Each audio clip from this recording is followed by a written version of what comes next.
கொஞ்சம் கெட்டியாக இருக்குது.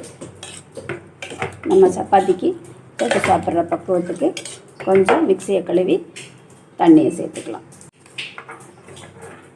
மிக்சி ஜாரை கழுவி கொஞ்சம் தண்ணி சேர்த்துருக்கேன். நம்ம சப்பாத்திக்கு தொட்டு சாப்பிட்ற அளவுக்கு எந்த அளவுக்கு வேணுமோ அந்த அளவுக்கு தண்ணி சேர்த்துக்கலாம்.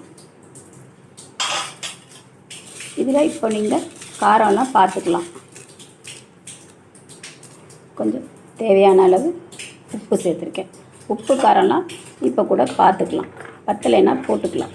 முதல்ல அதிகமாக போட்டிங்கன்னா ஜாஸ்தி ஆயிடுச்சுன்னா சாப்பிட முடியாது. கொஞ்சமாக போட்டுட்டு கொஞ்சம் கம்மியாக இருந்தால் சேர்த்துக்கலாம். இது நான் குக்கரில் காயெல்லாம் நல்லா வெந்துடும்.